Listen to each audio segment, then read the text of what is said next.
Гэр интернет дараа төлбөрт багцтай боллоо. Гэр интернет. За үзэгч та бүхэндээ шинэ сарын шинэ 7 өдрийн эхний өдрийн мэндийг хүргэе. Өнөөдөр 2018 оны 4-р сарын 2-ны өдрийн даваа гараг. Улаанбаатар хотод 18 цаг тэгдэг минут болсон. Энэ өдөр ТV телевизийн 1-р сувг Радио FM 103.6 хамтарч Монгол коммент нэвтрүүлгийн даваа гарагийн дугаарыг орон даяар хүрэхэд бэлэн боллоо. TVS Mongolia гэсэн пэйж онлайн лайв хэлбэрээр Монгол коммент нэвтрүүлгийг дэлхийн өнцөг болон бүрт түгээж байгаа гэдгийг тодтогч уламжлая. TVS Mongolia гэсэн пэйжд үзэгч та бүхэн лайктарч нэгдэн сан сэтгэлээ нэвтрүүлгээс эхлээд дуусах хүртэл цензур үйлдэх боломж байна гэдгийг тодтогъё. За өнөөдөр нийгмийн эдийн засгийн хүрээлэлд яригдж байгаа гол асуудлуудыг нийслэл дүүргийн хэмжээнд гарч байгаа зарим шийдвэр захирамжуудыг хот дүүрэг улс их орны ард иргэдийн амьдралтай холбоотой зарим мэдээллийг Монголын комментчдийн үзэл бодлоор түшиглэж ярилцъя гэсэн бодолтой байна. За амралтын өдрөө тухтай явж байна. За амралтын өдрөө тухтай нэлээд шороотой амралтын өдрөө амралтын өдрүүд боллоо доо. За өнгөрсөн амралтын өдрүүдэд ямар ч хэвлэл мэдээллийн байгууллагууд ерөнхийдөө нийтэд бүх мэдээллийг түгээчихсэн юм да. Төв талбай эзэнтэй өнжлөө. Хүчирхийллийн эсрэг хүүхдийн эсрэг хүчирхийллийн үйлдэж байгаа гэмтэргийн эсрэг Монголын залуучууд эв санаагаа нэгтгэж ээж аавууд үр хүүхдүүдийнхээ төлөө ирээдүйнхээ төлөө төв талбайд нэг өдөр гарч төр засгийн өдрөд халбан тушаалтнуудад шаардлага мэдээллийг хүргүүлдэг. За энэ шаардлагынхаа хариуг авахаас тодорхой хугацаатай юм байна. За тодорхой үр дүн үзэгдсэн жагсаалт байлаа гэж хэлж болохоор байна. За ямарваа нэгэн байдлаар төв талбайд хийгдсэн жагсаалт цуглаан бол нэг өдөр өнгөрөөд мартагдах ийм хандлагатай байдаг бол Монголын ирээдүйн эзэдийн эсрэг үлдэж байгаа гэмтэргийн эсрэг тэмцсэн энэ залуучуудын эцэгчүүдийн эв санааны нэгдлийн үр дүн төрөөчөөс үзэгдэж эхэлж гин гэж болно. Монгол төрийн тэргуун дуугараад эхэлж за ямар тач их цаазын ядыг сэргээх асуудлаар тодорхой байр суурийг түүний одоо зөвлөх төлөөлөгчд нь хэвлэл мэдээллийн хэрэгслээр дамжуулаад нийтэд мэдэгдэж эхэлж байна. За энэ бол ямар ч байсан энэ жагсаалаас гарч байгаа ихний алхам үр дүн гэж хэлж болно. За цаазын ял байхын зүв буруу гэж талцаж мэтгэлдэж байгаа асуудал бол хоёр дугаарх нь ямар тач төв талбайд гарсан энэ тэмцэл үр дүнгээ өгч эхэлсэн байна. Төр засгийн шийдвэр гаргах удирдлага тэр нөгөө нэг одоо юу гэдэг нь хаягдсан эзэнтэй очижээ гэсэн ийм мэдээллийг бас өнөөдөр захим сайтууд онцлоод ярьж байгаа шиг байна. За асуудал нь ямар байх вэ гэдэг дээр ард иргэд өөрсдөө байр сууриа илэрхийлээд явна биз. Өнөөдөр ерөнхийдөө ажлын эхний өдөр нэлээд дуйлаантай эхэлж байна. Дуйлаантай эхэлж байгаа нь юу юм гэхээр Монгол Улсын сангийн сайд засгийн газрын хэрэглэх газрын дарга асан их хурлын гишүүн асан эрхэм за татварын ерөнхий газрын дарга асан нэлээд нэр нөлөө бүхий хэд хэдэн хүмүүсийг цагтан хорьсон тухай мэдээлэл өнөө өглөө бас Монголын ард түмний чихэнд очих шиг боллоо. Энэ асуудалтай холбогдуулаад бас авилгатай тэмцэх байгууллага Монгол Улсын ерөнхий прокурорын дэргэдэх мөрдөн байцаах байгууллагын төлөөллүүд өнөөдөр хэвлэл мэдээлэл олон нийтэд бас мэдээлэлд хүргэж байна. За Монгол Улсын ерөнхий сайд асан сайхан бэлгийг мөн бас одоо байхгүй юм шүү дээ гадаад явж байгаа юм. Дуудаж ирүүлэх юм прокурорын мэдээлэл бол түүний хаягаар одоо амьдарж байгаа тэр газарт нь хүргэгдсэн гэж байна. Энэ хүнийг эх орондоо ирж байцаалт мэдүүлгээ өгөө гэсэн утга бүхий ийм шийдвэр араас нь явж байгаа юм байна. Монголын хууль зөрчсөн этгээдүүдийнхаа хаана байхаас нь шалтгаалаад хуржүүлчихнэ гэдэг ийм урайнд орол ажиллаж байгаа юм шиг байна. За авилгатай тэмцэх байгууллага ямар ч байсан өөрийн эрх мэдлийнхаа хүрээнд ажиллаж байна. Тодорхой одоо юу гэдэг нь нийтэд ил болчихсон байсан хэргийн талаар одоо олон нийтийн шаардлага шахалтаар юм уу мэдэхгүй. Үнэхээр одоо судалсан баримтад түшгэлсэн мэдээлэлээр юм уу ямар тач бол ийм шийдвэрийг гаргалаа гэсэн асуудал өнөөдөр одоо нийгмийн сүлжээгээр идэвхтэй яригдж байгаа гол асуудал болж байгаа шиг байна. За хот дүүргийн удирдлагууд идэвхжиж эхэлж байна. Нийслэл бүтээн байгуулалтын ажлын хүрээнд хийгдэх зарим арга хэмжээг нийтэд танилцуулаад ямар хуу нөхцөл байдлаар ямар годамж зам талбайг өргөдөх ямар гүүрэн болон нөхөн гарцыг барьж байгуулах юм. Энэ хүрээнд аль хэсгийн замыг хэр хэмжээний хугацаанд хаах юм боох юм. Иргэд олон нийтийн одоо нөгөө дургуутс бухимдлыг төрүүлээд байгаа дугаарын хязгаарлалтын асуудлыг яаж харилцан ашигтай байдлаар уялдаа холбоотой шийдвэрлэх ингээд олон асуудлуудыг өнөөдөр нийслэл дүүргийн удирдлагууд нийтэд өглөө. За энэ мэдээллүүдийг би үзэгч та бүхэндээ бас Монгол коммент эрхэм урайг хэлж байгаа дуулгыг гэсэн бодолтой бол байна даагүй. За. Монгол комментэд нэгтгэе. За тэргүү мэдээллийг Times цэгийн сайтын гоё Монгол булангаас онцолчих. За гоё мэдээ их байсан шүү. Юун түрүүнд дуулгахад мэдээллийн цахим сайтуудаар гоё мэдээ их байсан. Би гоён онцолж байгаа. Яг тэгэхээр өнөөдөр яригдах сэдв хүчээр байгаа учраас тэр дэлхийд Монгол нэрийг дуурсгаж байгаа, дэлхийд Монголыг таниулж байгаа, Монгол төрийн далбаг хамгийн өндөрт мандуулж чадж байгаа тэр эрэлхэх хөвгүүдийг өнөөдөр алдаршуулах гэсэн. Монгол цэргүүд олон улсын марш тактикийн тэмцээний эхний 19 байрыг дараалал эзэлж байна. Энэ Афганистанд үүрэг гүйцэтгэж байгаа цэргүүд инхийг сахиулагчдын дунд зохион байгуулсан Данкон 2018 25 км-ийн марафон гүйлтийн тэмцээн шинэ Кабул баазтуулсан 10 кг ачаа үүрж уралддаг энэ тэмцээнд орон орны 249 инхийг сахиулагч авхаа самбага сорин өрсөлдснөөс эхний 19 байрыг Монгол цэргүүд завсаргүй эзлэж түүхэндээ дамжилтыг тогтоолоо гэж. За Монголын одоо юу гэдгийг цэрэг цагдаа хүчний байгууллага бие бүрэлдэхүүний маань ур чадвар техник үзүүлэлт үнэхээр дэлхийд хамгаалагдажээ. 20 дахьт нь одоо өөр орны тамирч орж байгаа. Эхний 19 байранд бол завсар байхгүй. Ийм сайхан мэдээллийг Times Man гоё Монгол болондоо онцолсон байсан. Тэгээд энэ Facebook-ийн пост байсныг татаж авчирсан юм байлээ. Тэгээд дид ахлагч Санчир 2 дугаар байранд 2 цаг 2 минут 20 секундын амжилтаар дид ахлагч Төмөрбаатар за эхний 3 байранд бол энэ залуучууд орсон гэдэг энэ мэдээллийг нь Times Man сайт онцолсон байна лээ. Үнэхээр мундаг юм. 249 их сахиулагч оролцсон байна. Орон орны. Үнэхээр бол тест өрсөлдөгч байдгүй юм байна гэдгийг баталж харуулсан ийм үйл явдлыг Times онцолсон байсан баяр хүргэе. За гээд бол ерөнхийдөө өнөөдрийнхээ асуудал руу орё гэж бодож байгаа юм. Папраци мэн баяр цогт ариун сан Бямсайхан нарыг илт хууль бус шийдвэр гаргасан хэмээн цагдан хорилоо гэсэн мэдээллийг нийт танилцууллаа. За ямар хүн үндэс шалтгаан ямар нөхцөл байдал үүссэн бэ гэдгийг үзэгчд бол гадарч ойлгож байгаа. Сангийн сайдсан баяр цогт оюутлогод төлөөлөл өдөр дэх зөвлөлийн гишүүн Эрдэс Монгол компанийн гүйцэтгэх захирал Бямсайхан татварын ерөнхий газрын дарга гасан ариун сан. За Эрдэнэ төлөвлөрийн худалдааны хэвцээний дараагаар ажиллаж байсан Амар Бат нарыг 48 цагаар барьчихсан. Цаашдаа үргэлжлүүлэн хорих хэсгийг өнөөдөр шүүхээр шийднэ гэсэн ийм мэдээлэл Папраци мен сайт дээр байршлаа. За авилгатай тэмцэх газрын дэргэдэх олон нийт авилгатай тэмцэх газрын олон нийтэд харилцах хэлцээ мэрэгчлэн бол яг энэ хэргийн талаар нийтэд мэдээлэл өгсөн. За энэ өдөр мэдээллийн хөтөлбөр 19:30 минутынхаа мэдээллийн хөтөлбөрөөр дэлгэн гүйцүүлэн товчгоо тодорхой үүссэн процедур нөхцөл байдлыг танилцуулаад явъя. Хуулийн байгууллагын улсууд бол одоо над шиг үгийн алдаа гаргахгүй байх. За энэ дуунастай хариуг байх ч юу. Уран ашиглаж их хууль бус шийдвэр гаргаж за бусад даваа байдал олгосон байж болзошгүй гэмтэлээ. Сангийн сайд засгийн газрын хэвлэл талцсан дагаар ажиллаж байсан баяр цогт за мөн татварын ерөнхий газрын дагаар ажиллаж байсан ариун сан Эрдэс Монгол компанийн гүйцэтгэх захирлаар ажиллаж байсан Бямсайхан нарыг нэмж холбогдуулан шалгаж хэлсэн. За тэгээд за авилгатай тэмцэх газраас шалгаж эхэлдэг гэсэн мэдээллийг өглөө. За үүний дараагаар прокурорын байгууллагаас цагдан орсон гэсэн мэдээллийг нь өгсөн байна. Энэ юуг нь найруулагч энийг бас бариад өгч. Нийгэмсэн үзүүлж байгаад зөвчтөр буюу 2018 оны 4 сарын 1-ний өдөр тухайн үед сангийн сайдаар ажиллаж байсан баяр цогт татварын ерөнхий газрын дараагаар ажиллаж байсан ариун сан Эрдэс Монгол компани гүйцэтгэх захирлаар ажиллаж байсан Бямсайхан нарыг оюутлогын хөрөнгө оруулалтын гэрээ болон даалт уурхайн санхүүжилтийн за төлөвлөгөө зэрэг бичиг баримттай холбогдох хэрэгтэй. За оюутлогын гэрээ болон эрхцүү баримтгчдыг батлагтай эрх мэдэл албан тушаалын байдлаа уруулан ашиглаж хууль бус шийдвэрээр бусдад даваа байдал олгосон байж болзошгүй гэх үндслээр сэжигтнэр батгатаж хойшлошгүйгээр баримтах ажиллагаа явуулсан байгаа. За дээр хэрэгүүлэлтэд авилгатай тэмцэх газраас цаашид үргэлжлүүлэн ялагдчихар татах шаардлагатай гэж үзэж прокурорт ялагдчихар татах саналыг ирүүлээд байна. За нэг иймэрхүү нөхцөл байдал одоо юу гэдэг шинэ 7 хоногийн эхний өдөр нийтэд хүрлээ. Монголын төр эзэнтэй байгаа юм байна.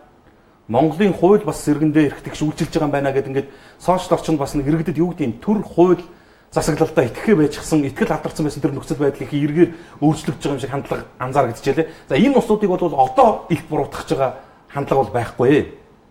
Мэдээж хэрэг энэ хууль хяналтын байгууллагууд яг хуулийнхаа зүйл заалт үндслүүдийг танилцуулаад та бүхэнд мэдээлэл өгч байгаа. За шүүх хурал болно.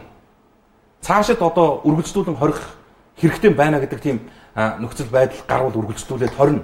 Гин буруутаан тогтоогдвол одоо Монгол улсын хуулиар ял шийтгэл хүлээлгээд явах байх. Үнэхээр одоо тэр өөрсдөө өмгөөлж хамгаалаад ирээдүйн хэвлэлийн урал мэдрэл хийжсэн шиг гимгүү цагаан байвал одоо төр эргээд баг энэ усудаас уучлахгүй байх. За юуг харуулж ийн хэр зэрэг нэг л зүйл байна. Хоёр талдаа гараад л үзээдсэн. Энэ талд нь хууль хяналтын байгууллагын энэ усуд буруу тайлгээд байдаг. Нөгөө талд нь энэ нөхдүүд нь болохоор бид буруугүй би бол үнэхээр гайхамшигтай гэрээ хийсэн гэд тэрийг өнөөдрийг хүртэл хамгаалаад байдаг. Зүгээр ард иргэд олон нийтийн зүгээс яасан гэхээр шалгачаач. Шалгачгал да. Баримт цэгтэн байж гин, гэрээ үзгэлсэн усууд нь байж гин, нэр устагаа байна, он сартагаа байна.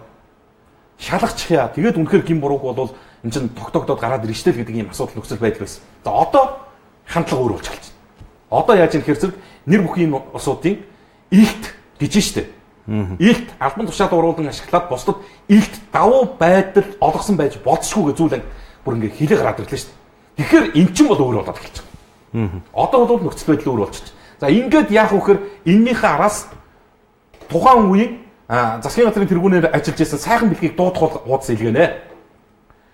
Авилгалтай тэмцэх газраас цаг үеийн асуудлаар мэдээлэл өгсөн. За ингээд олон нийтэд харилцах ажилтан комиссар мөнх тунгалаг ямар мэдээллийг нийтэд өгсөн гэхээр за ийм улсуудыг ялдагдагчаар татаад саатууллаа. Одоо тухайн үед Монгол Улсын ерөнхий сайдаар ажиллаж байсан Чимдийн сайхан бэлгийг Дубайн гэрээ гихчтэй холбогдуулан байцах шаардлага үүссэн. За энэ хүн бол одоо Монголд байхгүй байгаа юм байна.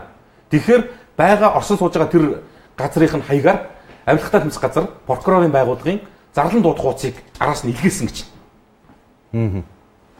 За одоо бол энэ оюутлогын гэрээтэй холбоотой нөхцөл байдал чинь ерөнхийдөө ард иргэдэд нөгөө багныхаа араас ил гарч ирж харагдаж эхэлж штэ. Ил гарч ирж харагдаж эхэлж байна. Олон жил явлаа штэ. Яг үнийг хэлэхэд бид өчигдөр шиг санаад байгаа. Оюутлогын гэрээ үзэглэгдээд 10 жил болсон. 10 жил болсон оюутлогоо ямархуу нөхцөл байдалтай байгаа юм бэ гэдгийг иргэд би зүгээр нэг олон юм ярихгүйгээр нэг зураг л үзүүлчих зүгээр. Түг. Ингээд дүгэлтэй хий. Энэ. Эрдэнэт үйлдвэрийг түшиглэн болсон, Эрдэнэт үйлдвэрийг түшиглэн болсон одоогийн Орхон аймаг буюу Эрдэнэт хот. Тэр дээдлийнх нь. Ийм. За энэ бай. Эрдэнэтээс 7 дахин том ордуулах оюутлогоо байж байгаа царай нэг. Одоо доотлих. Эрдэнэтээс 7 дахин том. Өөрөөр хэлэх юм бол зөвхөн Эрдэнэт үйлдвэрийн дайнд ажиллахад 49% нь хувийн ашиг нь Монголын талд орж ирэхэд. Эрдэнэт үйлдвэр чинь тийм байсан ш 51-49 байсан ш танк гэрээ хийхдээ. Тэгээд 50-50 болоод эргээд 51-49 болоод ингээд явсан ш. Зөвхөн 49% нь Монголын талд байгаад тэндээс орж ирэх ногдол ашиг нь Монголын ард түмэнд эрүүл цэврээр ирсэн болвол өөрөөр хэлэх юм бол оюут толгойг түшгэлсэн хот 7 эрдэнэт шиг болцсон байх нь шүү дээ. Энэ л байхгүй юу? Энийг л нөгөө эх орончт маань эдийн засгийн тооцоо судалгаатай улсууд маань уц төрчгүйгээр нөгөө нэг сенсац хөөхгүйгээр эрүүл цэврээр ярьдаг хүмүүс маань хамгаалдаг. Энийг л хамгаалдаг. Хамгийн ашигтай хийгдсэн гэрээгээд одоо хүртэл ингээд чэжээрээ энэ сайхан бэлгийн энэ нэр холбогдож байгаа улсуудын үзүүлсэн гэрээг өмгөөлт хамгаалдаг тийм бүтэн пракц айран байж идэг. Ингэж ярьсан улсуудыг популист гэж хэлдэг. Ингэж ярьсан одоо сэтгүүлчдийг сенсацаар амьсгалдаг гэж ярьдаг. Зүгээр л энэ шүү дээ нөхцөл байдал. Эрдэнэтээс 7 дахин том оюут толгой чинь энэ байна. Оюутлогоос 7 дахин жижигхэн Эрдэнэт чинь тэр байна. Эрүүл хүн бол зүгээр бодоход ойлгомжтой юм ярьж байгаа. Тэгээд энэний чинь дагаад юу яригдж ийн гэхэлэр зэрэг одоо ингээд авилгалтай тэмцэх газар ажиллаа хийгээд байгаа юм шиг харагдаж байна л да. Өнгөрсөн хугацаанд оюутлоготой холбоотой асуудлыг ерөөсөө нааштайгаар шийдэж байсангүй. Тэгвэл энэ удаагийн авилгалтай тэмцэх газар ингэж сайн ажиллаад байгаа юм уу гэдэг зүйл дээр өнөөдөр бас эсрэг байр суурь. Олон нийтийн зөвлөгөөд байгууллагууд авилгалтай тэмцэх газарт дэрэгдэх баасан гэдэг хүнээр ахлуулсан. За энэ хүмүүс чинь тэгвэл өнөөдөр авилгалтай тэмцэх газар ажиллаа хийж чадахгүй байна. Тийм учраас даргаыг нь огцруулна гэдэг юм зүйл яригдж байгаа. Тэгээ энэчнээс ямар дүгнэлт хүмүүс хийгээд байна вэ гэсэн чинь нэг ийм дүгнэлт бас явж байна. Юу гэхээр зэрэг авилгалтай тэмцэх газрын чинь даргаыг ерөнхийлөх санал болгож улсын их хурл томилно. За тэгэхээр зэрэг Батулга гэдэг хүн одоо авилгалтай тэмцэх газрын даргаыг томилно. Авилгалтай тэмцэх газар ажиллаа хийж чадахгүй нь гэдэг гол зүйлийг яриад дарга томилох гээд байдаг. Тэгэхээр авилгалтай тэмцэх газар бид нар ажиллаа хийж байна. Оюутлогч яриад оюутлогч бид нар ингээ хийгээд штэ. Тэгсэн чинь Батулга Баасан гэдэг хоёр хүн чинь хийхгүй байна штэ гэдэг ийм сурчлагыг хийх гээд ингээ өндрийг авахгүйж байгаа юм биш үсттэй гэдэг зүйл. Өмнө нь бас яг иймэрхүү асуудлаар олон хүмүүсийг саатуулж ирсэн. Одоо энэ Эрдэнэс тавлага компани захирлуулсан Бацуур гэл хүмүүсийг саатуулж лээсэн тэгэл гаргаал явуулсан. Үнэн тогтоогдоогүй ингээл олон асуудлууд болсон л дээ. Яг чиний хэлж байгаа дээр чи хоёр зүйл байгаа. Барь саатууллаа. Саатууллаа шалгалаа. Тэгэл явуулчих уу? Гаргачих уу гэдэг чинь нэг асуудал байна.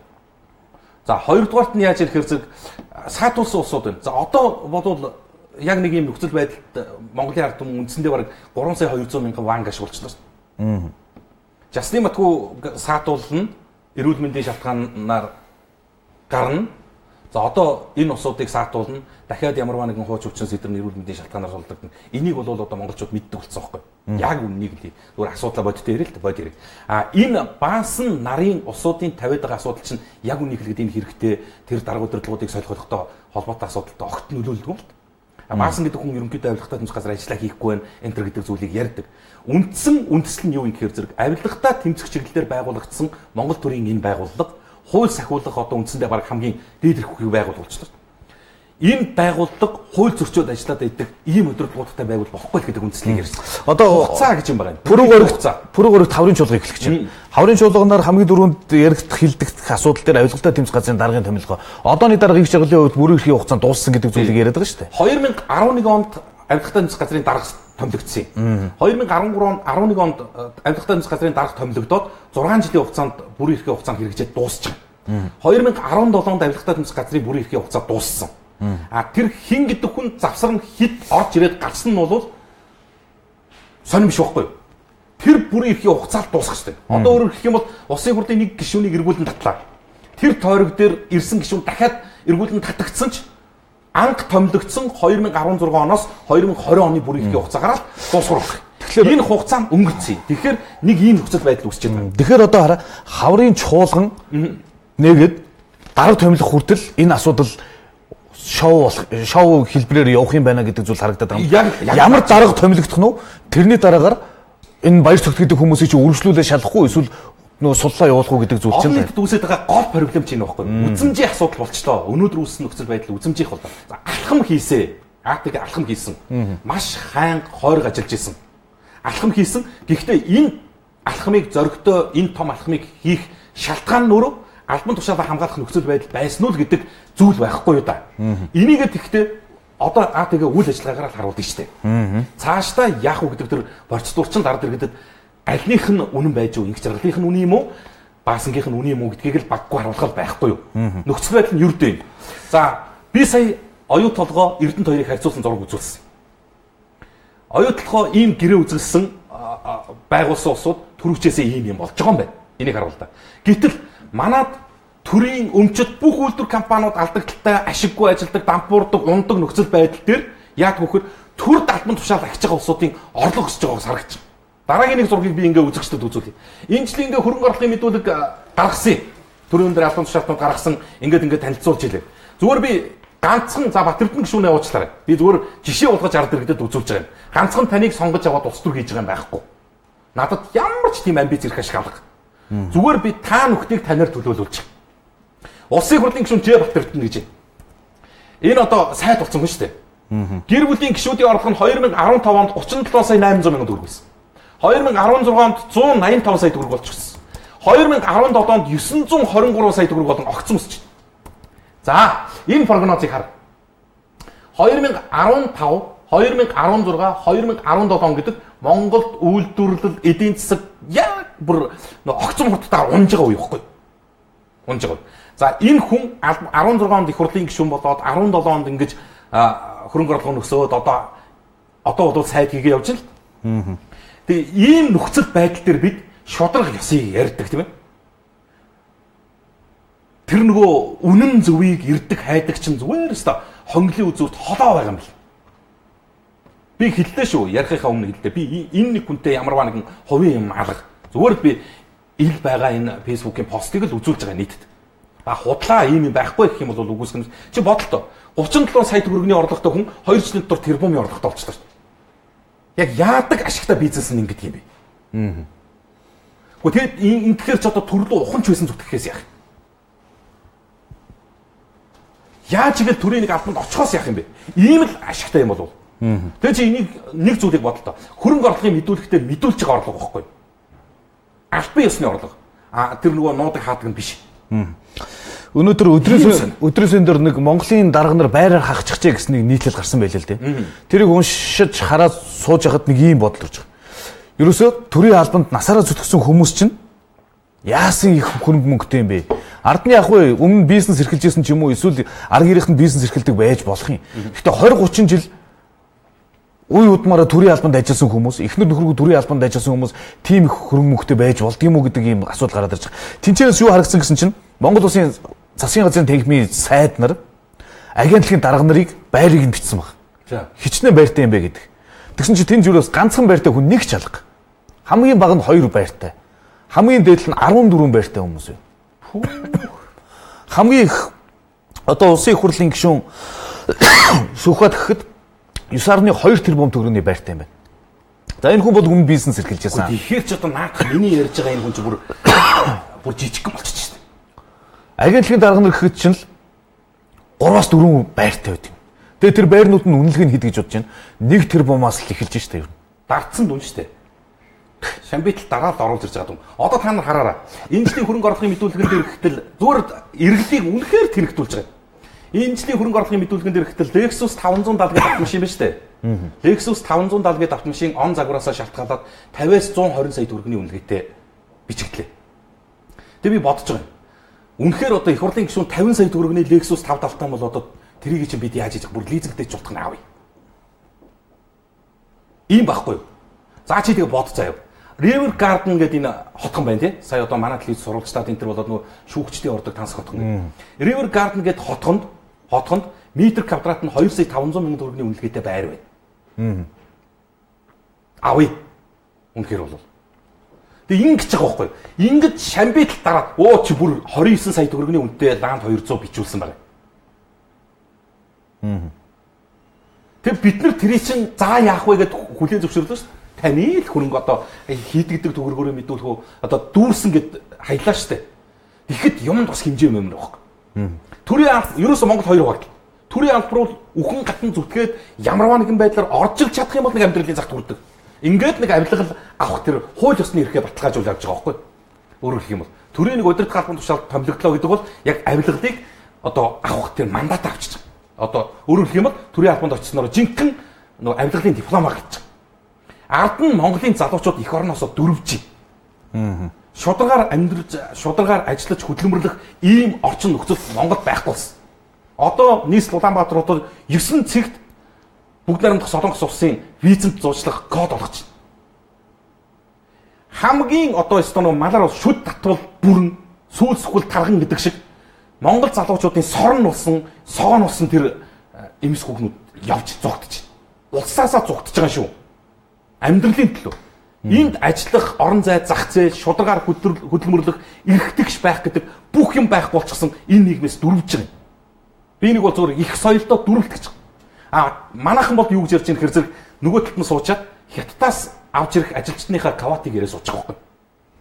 Энэ жил Вьетнамаас шинээр Вьетнамаас ажиллах хүчтэй татдаг болж байгаа. Энэ бол хөдөлмөрийн зах зээл дээр орж ирж байгаа өсрөнгөө хөгжиж авах юм яриа сууж. Тэгээ гадны өндөр хөгжилтэй орноос Монгол одоо ажиллах хүч авдаг боллоо. Энэ бол бас засгийн газрын хийж байгаа том ажил. Түргүү юм шиг л амьдарч штэ бид нар. Найдаж байгаа найдвар маань Монголын төр биш Солонгосын хичээс айг байхгүй. Тэр тамга барьсан сууж байгаа нөхөрлөл найдаж. За 3 сарын виз давчдаг бол очиод харлах нь харлаад нэг жаахан ажиллах юм. Юусоо л ийм бодол. Энэ харалт та тань. Энэ зөвхөн нэг хэсэг дээр нь байна. Энэ юу байхгүй нийслэлийн баян зүрх дүрэг. Хаана байгаа цуваа юм бэ? Ингээ бүр яриатай бичлэгтэй юм бил. За энэ буруу тийшээ явчихсан. Энэ.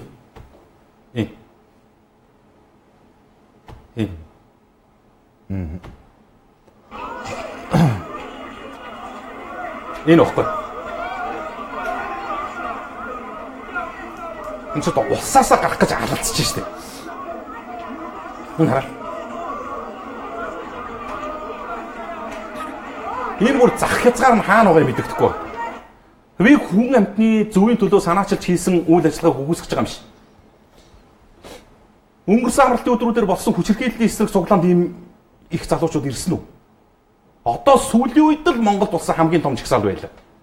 Нэг нэгтгэхэд би ч өөрөө очлоо, оролцлоо. Үзэл бодлороо би дэмжиж ирсэн. Гэхдээ тэнд ийм залуучууд байв уу? Одоо сүүлийн үед тэр энэ амралтын өдөр болсон тэр хүчирхийллийн эсрэг жагсаалаас илүү том жагсаал болоогүй Монголд. Хамгийн том дэр байсан. Ингээл бодохоор нэр дааж гомдмоор байгаа. Тэгээ энэ залуучуудын маань сэтгэлгээ ч гэсэн эндээс л нэг гарвал энэ тамийн тогооноос салуул гэдэг юм бодолтой. Улс нь яах юм бэ? 10, 20, 30, 40 мянгаар ингээд явлаа шүү дээ. Албан ёсоор 60 хэдэн мянган ажилтан Солонгост байна гэдэг албан бусаар 300 мянгад хүрсэн гэж. Хөдөлмөрийн эд насны залуучуудыг хөөгөж баг хөөж боловсон хөөж ин. Бүх зүйлээр нь хааж ууж байгааг гаргаад ард нь Хятадаас юм уу, Вьетнамаас юм уу ингээд гадны улс орнуудаас ажилд авчирч. Ийм бодлоготой. Сая зөв Солонгосын тухай ярьснаас сая нэг юм болсон байна. Солонгост байгаа монголчууд хулгай хүчингийн хэрэгт холбогдоод тэгээд нөгөө хууль хяналтын байгууллага нь монголчуудыг ангуучлах аян зарлцсан байна. Одоо тэнцээ чинь ажиллах гээд очсон олон монголчууд бас баригдаад ирэх юм байлээ л дээ. Нэг ийм зүйл бас яригдчихэж байгаа юм байна. Тэгээд энэ залуучууд яагаад ингэж очирч өнөөдөр ипотекийн зээл гэдэг нэг дийлжих юмтай. Тэгээд тэр олон байртай дарга нар чинь ипотекийн зээлээр байр авж байгаа хүмүүсийн зовлон ерөөсөй ойлгохгүй юм байна уу? 4-5 байртай хүмүүс чинь яаж нэг ганцхан байрны төлөө бүх амьдралаараа өрөнд орж байгаа хүмүүсийг ойлгох юм бэ? Ойлгохгүй шин. Тэгээд өнөөдөр Facebook дээр бас нэг юм явж байсан л да би олохгүй л байна. 48 сая төгрөгийн зээл аваад 148 сая төгрөг гэж болох төлөх юм биш тэгээд ингээд зураг хөргөтөнд тавьчихсан. Ипотекийн зээл. Харин би хэлээд байгаа шүү дээ. Энэ чинь зүгээр банкны боловсон дээрм юм аа. Энэ тогтолцоо өөрчлөгдөөгүй цаг юу ч өөрчлөгдөхгүй. Байрны зээлгүй хэн ч байхгүй Монголд. Одоо нэг ийм нөхцөл байдал байгаа байхгүй юу? Монголын залуу Монгол эзэнгүүдлээ. Энэ ус эзэнгүүдлээ. Эрүүл сар бол бүх залуучууд нь гадагшаа зүгтлаа явлаа. Явахгүй яах юм бэ? Гэхдээ та нар бодол доо. Явахгүй яах юм бэ? Сарын 200 мянган төгрөгийн цалингаар хүн яаж амьдрах юм бэ? За 500 мянга. Гэхдээ энэ залуучууд чинь бүр өчнөө нь 500 мянгатаа бол байж гэсэн залуучууд энд байна заа юу. За үнэхээр яг 500 мянга гар дээр тавьчих юм бол байж гэсэн залуучууд зөндөө байгаа. Яваад үзээрэй. Тийм ч хүрхгүй байхгүй. Тэгэнгүүт л яах вэ гэхээр за 500 мянга. За 500 мянга. 800 мянган төгрөгийн байрны лизэгт. Бүтэн сарын цалингаа өглөө дээрэс нь 300 мянган төгрөгийг хаанаас олж өгөх юм? Яаж ийгээд одоо нэг Монгол хүний ур ухаанаар олоод өглөө эхнэр хүүхдээ яаж тийчих? Нөгөө өндөр үнэтэй лизингээр авсан байрныхаа тог ус хэрэглээнийхээ мөнгийг сүүхийн төлбөрөөр хинээс авч өгөх юм? Хэдэн жил ээж аав нь өгөх юм? Тэтгэврийн мөнгөөр. Би бол явахыг зүг гэж хардаг байхгүй. Ийм л байна штэ. Нэг юм ийм л байна. Тогтолцоо ийм л байна. Тэгээ одоо залуучуудаа би шууд хэлээ. Их ингээд нэг Солонгос гарцныг нэг визэд даруулаад ингээд явцныг нь азтай гэж ойлгож байгаа. Үгүй байхгүй юу да. Тэнд очиод яаж хөдөлмөрлөж, яаж амьдарч тэ хідэн цаг унтаж, хідэн цагт босч хүний хацаар ингэж нахилж ямархуу нөхцөл байдалтай ямар орчинд очдгийг нь бол мэдэхгүй. Энд үлдчихэж байгаа нь мэдэхгүй байхгүй. Үнэхээр нэг 100 мянган оны цалин авах гэж ёстой тамираа тасардал юу эсийг хийдэг гэж бодсон. А тэгээ энд байж байгаа үлдсэн нөхдүүд нь болохоор яаж хийж байгаа гэрийнхаа нэг хамгийн гайгүй эрүүлт чиргээгээ явуулчих. Явуулаад жинхэнэ паразит шиг амьдарч байгаа байхгүй. Тэр тэнд ажиллаад байгаа нөхөр баг хөлөндөө ойлгохдоо готлоо авч өмсөхгүй. Өөрөөсөө харамлаад. Шим дүүмэн нэг пүүз цагтаа тэрийг явуулчих. Шим ихчмэн цамцгүй гинэ тэрийг явуулчих.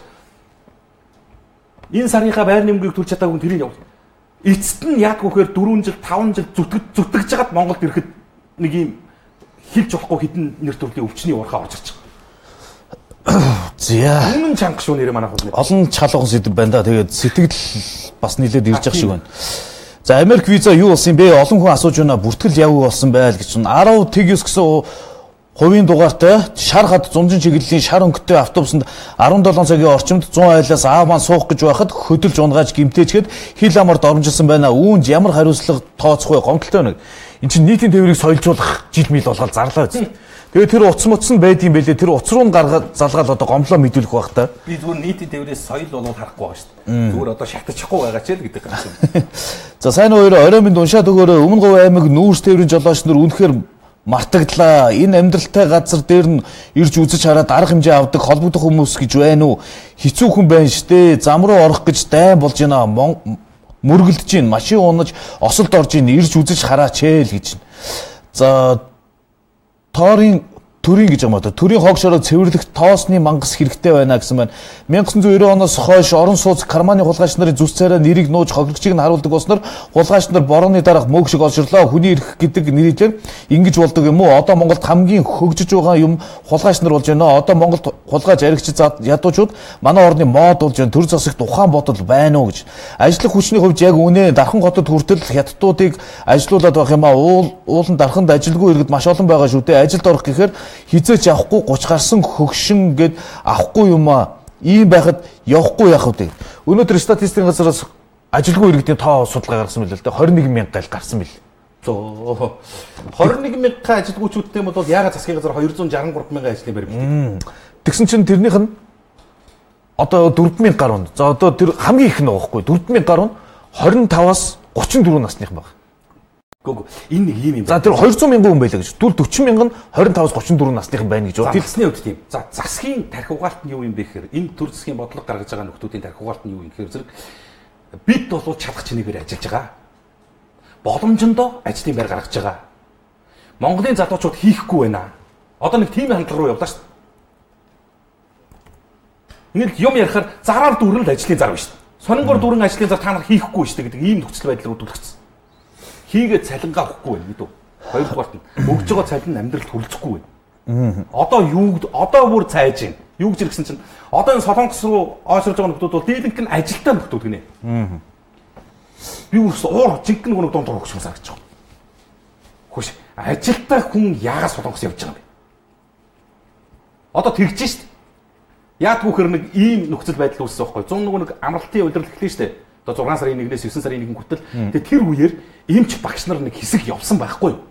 Эмч багш нар тэр нэг амралтаараа зүгээр байж байгаараа нэг хитэн төгрөг хийгээд нэг унаа машины урьдчилгааж утгах нь олчихъя гэдэг ингээд явсан хэсэг.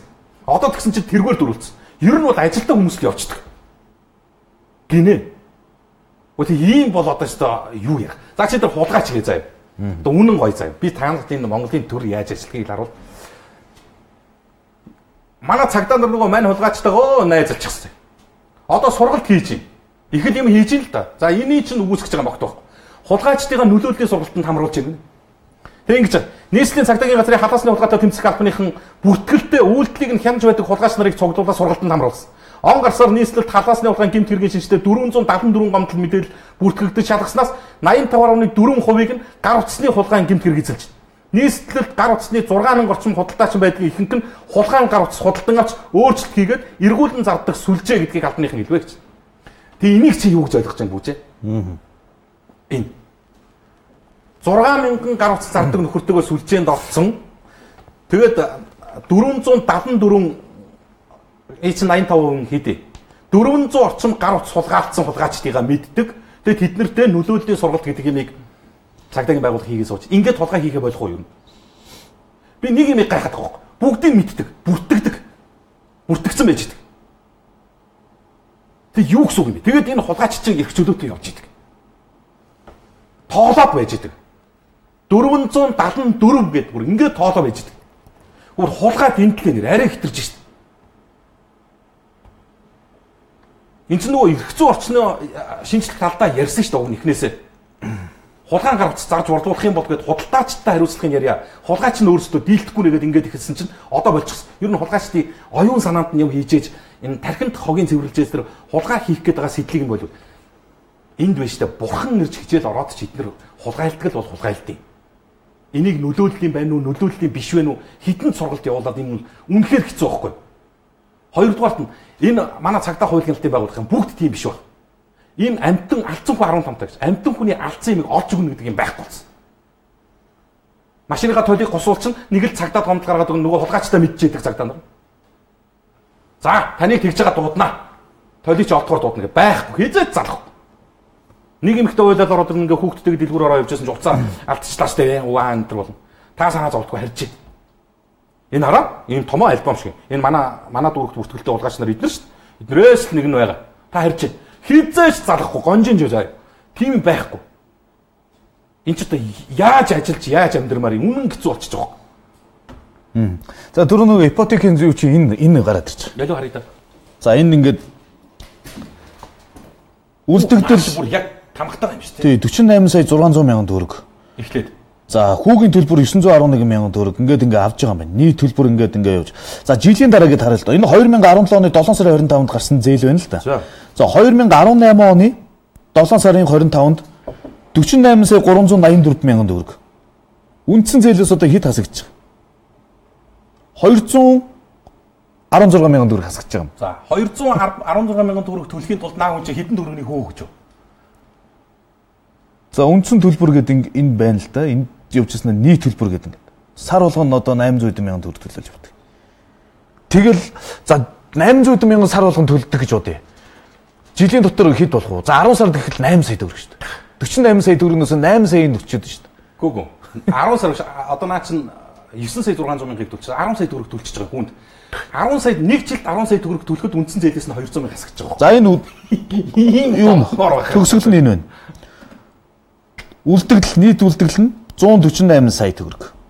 48 саяын зээл авахд 148 болгож төлөх юм. Энд ч баг ийм ламбартч байдаг үстэй. Тэгээ Монгол улс чинь 50 мянган гаруй эдийн засагчтай 50 мянган гаруй хуульчтай гэдэг юм билээ шүү дээ. Тэг чи боддоо. Энийг төлж дуусгахын тулд тэр ихнэр нөхөр хоёрын хин нэгэн солонгос явах зүгээр айчих юм бэ. Өөр яаж төлөх юм бэ чи? Монгол төр нь яг шударгаар ажиллаад 148 сая төгрөгийг олчих боломж хэрэг. За одоо чиний чи олж чадах. Одоо чи бас байрны подкийн зээлтэй. Зээлтэй. За ингээ хоёлоо төлж байгаа. 148 за 150 сая төгрөгийг яг хоёлоо одоо яг ингээд өнөөдрийн энэ одоо хурдаар гэж хурд ч юу ах вэ? Өнөөдрийн энэ темпээр олыг тооцъё. Энийг олж дуусгах чиг дээр амьд үлдэж чадах уу юм? Юу ч идэхгүй, юу ч уухгүй, юу ч өмсөхгүй, юу ч үзэж харахгүй, ямар ч автобус унаад суухгүй. Ингээд явхад за нэг хэдэн жил юм дээ? Бараг 30 40 жил. 40 40 жил байгаа байхгүй. Ийм л байна л. За нийслэлийн хэмжээнд танилцуулж байгаа бүтээн байгуулалтыг Newspress гэмээр сайт нийт хүргэж байна.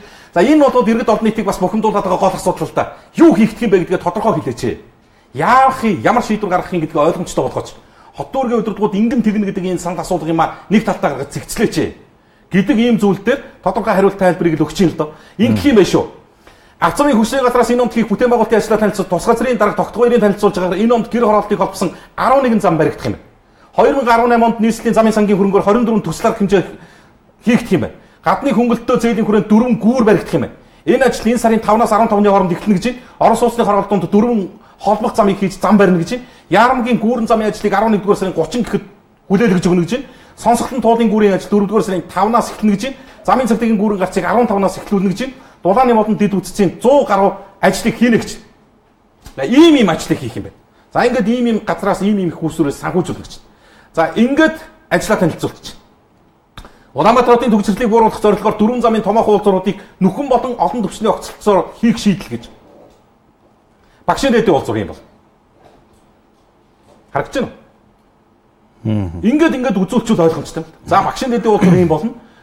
Арслантай бүр юм болно гэж. Ингэж давдаг болж байгаа юм. Ийм.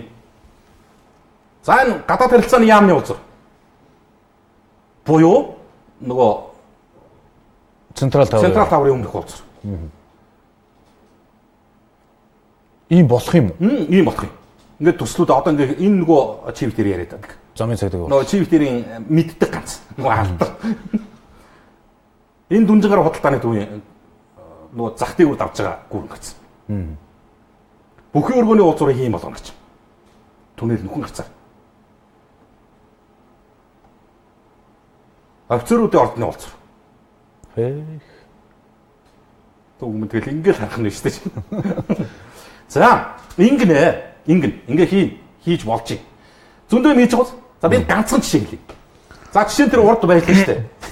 Нөгөө замын цагдаагийн уулзуур гэдэг жишээ тэр урд байсан. Жишээ нь энэ уулзуур гэхэд ерөөсө ганцхан айлын баарыг тойрох гэж үндсэндээ Улаанбаатар хотын 50% нь өглөө орой төгсөж байгаа.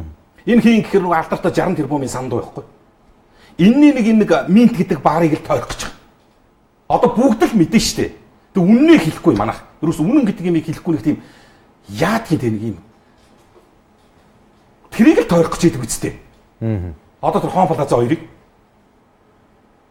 ерөнхийлөгчийн тамгын газрын дарга харин Твиттерт бичсэн. 47 сая доллараар ийм гүр барьснаас өөртөө хууль зөрчил зөвшөөрлөгч бариулсан сандуугийн дэлгүүрийг буулгавал энэ уулзуурын түгшрэл арилна гэж. Та нар тэгэл бодлоо. Тийм Хоон Плаза 2 байхгүй бол нэгт ингээл уулзуур болчих л доо. Хичнээн их асуудал шийдэх тэр. Зүр Улаанбаатарчуудаараа очиод нэг багарны эзний өмнө ингээд явж ийн гэхэр чинь тийч өрөвдөлтөө байхгүй. Одоо харж байгаа юм. Энийг л тойрох гэдэг шүү дээ. Үгүй ингээ нэг толбцсон ингээд дөрвөн зам явахтал болчих л доо. Хичнээн их асуудал шийдэж болохоор. За хийж хэрэгжүүлэх гэж байгаа хот дүүргийн удирдлагуудын бүх бүтээн байгуулалтын энэ ажлуудыг би танилцуулна. Үгүйсгэж байгаа могт байхгүй. Зарим зүйл дээр төр юм болвол хуулийг хэрэгжүүлэл ажилтгал баймир байна. Энэ зөвшөөрлийг өөртөө олгоод хууль бусаар ингэ бариулсан юм бол хууль зөрчсөн тэр шийдвэрийг цуцлаад буулгая л та. Энэ чинь нэг хүний эрх ашигаас илүү нийтийн эрх ашиг гэж юм байгаа шүү дээ. Энэ хүний баар орлого олохоос илүү нийслэлчүүд төгжихгүй явах нэг хэсгийн эрх ашиг байж шүү дээ. Одоо үгүй эсвэл өөр мөр байршилт байлгад юм уу, зөөж хохирлгүй энэ төр болгох юм уу? Мэдээж нураагаад огт хайчих гэж байгаа үг биш шүү дээ.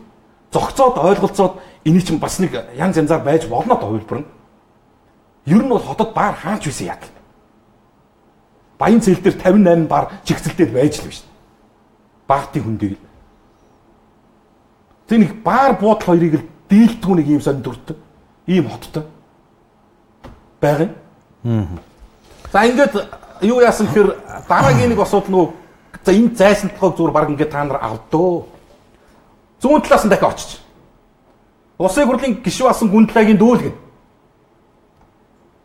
Тэгээ ер нь дууслаа л та зайсантгой. Одоо энэ зүүн талаас нь бүр ингээд дээр гарч байгаа тухайд гэлж байгаа. Ийм. Чадлаараа л тэмцэж л да энэ усууд өстой бүр яаж болох боломж вэ тэр бүхнэрээ л тэмцэж байгаа. Монголчууд ч бас нэг уул усаа шүтдэг дээдэлдэг тийм ард түмэн шүт. Юмнаас айх ичих гэдэг ч юм байхгүй болж юус ашиг орлого олж л байвал тэгэл ер нь алга дарам газрын төлөөч байсан баг хүн алж чадхаар болчихлоо. Энэ дээр ч гэсэн бас хот дүүргийн удирдлагууд шийдвэр гаргаач дээ чинь арай л дэнтлээ шүү дээ юм. За хүчит чонгор захыг энэ ондоо багтаагаад хаах үргийг өгөл. Хотын дээр нийслэлийн хэмжээнд гарч байгаа би шийдвэр захирамжуудыг хилээд тэн дээр санаа оноогоо бас ярилцаад явж байгаа. Хүчит чонгор захыг энэ ондоо багтааж хаахгүй болвол Улаанбаатар хотын 1,500,000 иргэний амнаас эрсдэлд орж ийнө. Сая тэр сонгоо арханд үүрэгч шүлхий ороод ирж байгаа асуудал чинь бас энэ хүчит чонгор захыг чиглэж явсан махны нүүдэл байсан шүү гэд ингээд асуудал яригч. Хотынхоо төв дотор ингээд сэвс дэлгээд ингээд мал ядалч яадаг ийм юм одоо байж болмооргүй нэ энэ хөгжиж байгаа уршилж байгаа улс хот гэдэг утгаараа үүрэг хариуцлага хүлээе. Энэ улсуудыг махаа худалдан борлуулах аятай тухтай тоглог дулаахан тэр барилга байгууламжаар хангаж ажиллаа гэдэг ингээд салбарын тэр дарга нартаа үүрэг өгөөд явж. Энийг би бас зөвлөж харж байгаа. За бүхий өргөө Мишель Экспо гэдэг томоохон байгууллагуудад урлагийн тоглолт зохион байгуулахгүй байх ийм албан бичих хургуулж байна. Зориултын бус газар урлагийн тоглолт зохион байгуулснаас болоод таац дээвэр нуурсан ийм тийм нөхцөл байдал асуудлууд удаа дараа гарч байгаа учраас энэ асуудлыг бол холбогдох байгууллагууд нь авч хэлцээ шийдвэр гаргаж байна. Ер нь бүхий өргөнд тоглолт зохион байгуулалтаа болио гэсэн ийм зүйлийг ярьлаа. За дахиад хариуцлагагүй асуудал яригдчих. Энэ Солонгос хоолны газруудад хяналт гэдэг юм бас алгалт. Монголчууд ч одоо ер нь нэг амралтын өдөр бас нэг ах дүүнэрээ одоо юу гэдэг нэг 7 хоногийн ганц 2 өдөр амрахтаа айл болоход нэг амттаа шимтээ мэдчихээр Солонгос хоолны газрыг зорж байгаа. Гайгүй сайхан одоо миний ордог үйлчлүүлэх энэ газрууд бол асуудал байдгүй. Зарим нэг нь бол арай дэд чинь. Одоо энэ дээр бас нэр мэрийг бичсэн байлээ Кимбап Чонгук гэдэг газар. Одоо ч Жонтой хэлнэ шүү дээ. Солонгос хоолны газар. Одоо Жон чааш болсон. Одоо нөгөө мань хулганаг бай чинь хоол идчих тал зогж юм. Энэ ч одоо юу болж байгаа. Чиний хардаа. Энэ ширээнд ор явна шүү. Энэ маусны.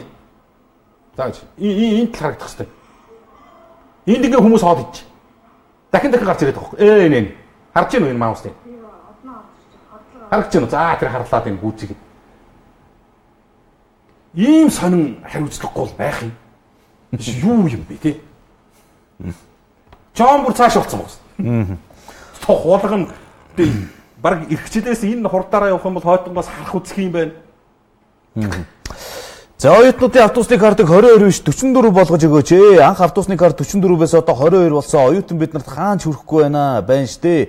Бид нарт нэг удаа явсан ч хүрэхгүй 22 удаа явах ирж очих гээд яг л 10 хоног болдог. Цааш нь хэлж өгөөч гэсэн байна.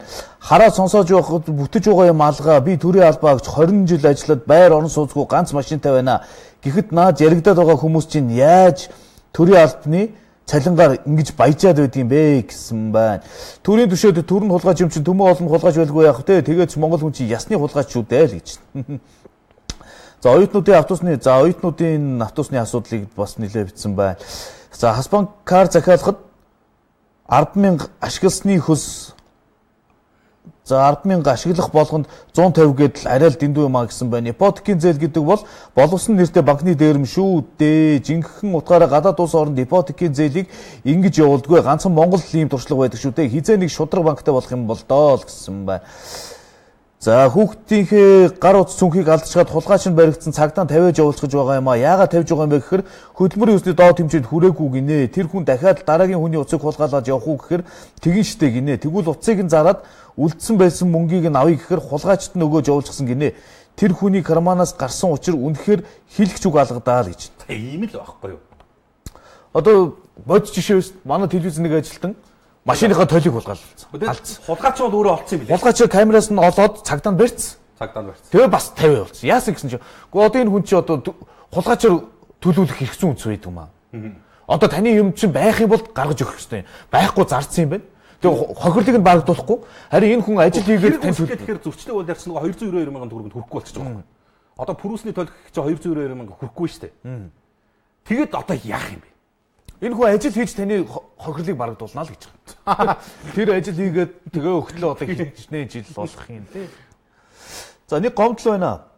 Гүн шим сургалтын төв арай дэндүү байна. Учир нь төлбөр гэж 900 мянга юм авчаад маш юм асуухаар дарамтлаад сурах гэж сурагчаа үнэхээр дарамтлаад байх юм а гэсэн. За иймэрхүү асуудлуудаа та бүхэн баримттай явуулаарэ. За энэ зураг үзүүлээд хэлэх үү? Энэ нөгөө одоо хүүхдүүд их хийддэг учраас би хэлээд байгаа юм.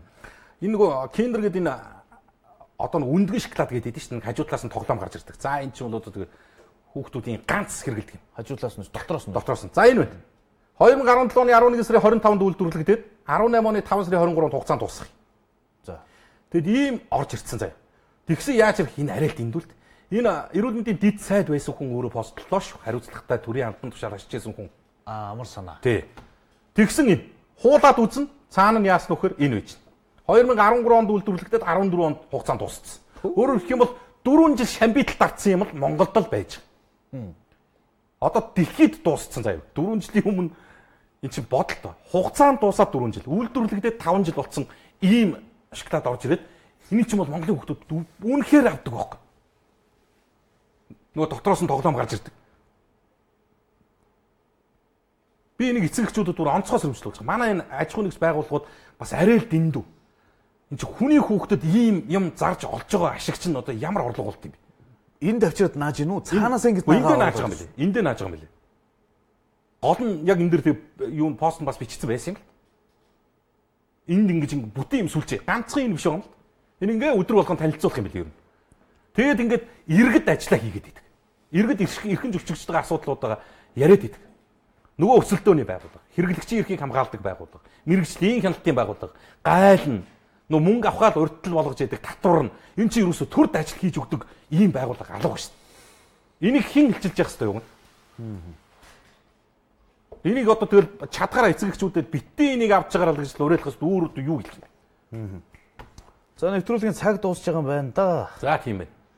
За зөндөл олон сэтгэлдлүүд ирж байна. Тэг өнөөдөр ч ерөнхийдөө ёстой халуун байлаа да. Тий, халуун сэдвч халуун байлаа. Буруугаар хүлэн зөвшөөрөхөөс арга байхгүй. Би ч их ярьлаа. Арга байхгүй л одоо ийм л болчлоо. 18 цаг 49 минут даваа гарагийн Монгол коммент нэвтрүүлгийн түрээд өндөрлж байгаа үзэгчтэй. TVS Mongolia гэсэн албан ёсны онлайн пэйж үзэгч та бүдгийн санал сэтгэлийг авахд бас бэлэн нээлттэй хүлээж байгаа гэдгийг дуулгаж уламжлая. Өнөөдөр яригдсан хэлэгцээ олон асуудалд бас авах гээх ухаанаар хандна үз. За ярих сэдв олон байсан. Тэгээд маргаашнаас эхлээд бас Монголын комментчдийнхаа санал сэтгэлийг болж өгвөл төлхүүтийнхээ уншиж танилцуулаад ингээ явна. Би өнөөдөр бас нэг юм хандвийн тоглолт болох тухай мэдээллийг хүргэх байсан амтсангүй. Уучлаарай. Тоглолт нь арай болоогүй юм байлээ. За маргааш би бас хамгийн эхний загтал болгож уншиж дуулгаж өгнө гэдгийг бас би энэ аргирийн усуудад амлая. За нэгдэж нийлж санал сэтгэлээ цензургүйгээс үзэгч тандаа баярлалаа. Ураагаа хэлчих. За. Монгол комментэд нэгтгэе. Хаяж комментийн дэлгэцэнд өрцөн үед Кагуци бидэнд туслахаар ирлээ. Өвчин их болон хожуу аль ч үед эмчилгээний үр дүнтэй. Насан туршид болон 3 стейшнээс бүх хүүхдэд хэрэглэнэ. Кагуци. Гэр интернет дараа төлбөрт багцтай боллоо. Гэр интернет. Хүүхдийн ухаалаг цагаа 100% хүртэлх хөнгөлөлтөө үнээр аваарай. Unitel. Супер ээж байхын нууцчаар сайн жимс ногооны йогурт. Artiflex идэвхтэй хөдөлгөөний эрх чөлөөг мэдрүүлнэ.